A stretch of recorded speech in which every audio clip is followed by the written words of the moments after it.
Hey guys, this is Austin, and today I'm here with a review of the Motorola Atrix HD. For only $100 on contract, you can't expect much, but the Atrix is seriously impressive. To start, let's go over the hardware. It looks similar to the Droid Razr, with a very thin profile and Kevlar back with a hump for the 8 megapixel camera. Up front is the 4.5-inch ColorBoost HD display with a resolution of 1280 by 720, and it's easily one of the best phone displays out there. It's a bit smaller than some other phones, but because of this the pixel density is even higher. Colors are a bit oversaturated, but overall it's solid. Above this you'll see the speakerphone and 1.3 megapixel front-facing camera, and below is an AT&T logo. Even though it looks like a button, the Atrix uses on-screen Android keys. On the left side there's a flap for your SIM card, along with space for a micro SD card of up to 32GB to go along with the 8GB of storage built in. On the right you'll see the sleep-wake button and volume rocker, and up top is the headphone jack, micro USB, along with micro HDMI out, which is definitely a nice feature.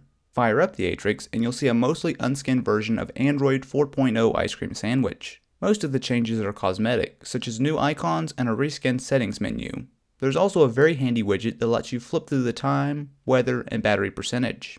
The excellent Smart Actions app is also here, which allows you to set certain tasks to happen when an action triggers it. For example, you can have the phone remind you to charge it at night when you get home, or even automatically lower brightness and silence your ringer before you go to sleep.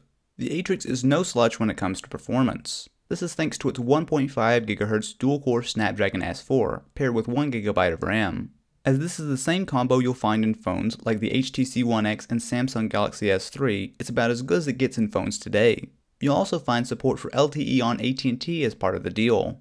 Speaking of cellular, I was very impressed with the call quality on the Atrix. In the middle of my house, I typically have little to no AT&T service, but the Atrix nearly always held on to a couple bars.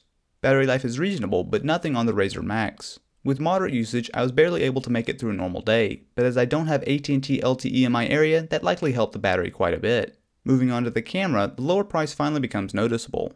While the 8 megapixel stills aren't terrible, you can definitely notice some softness in many pictures. Colors and dynamic range are also a bit off from the highest end phones out there, but in fairness, unless you have a One X or iPhone on hand, you probably won't notice.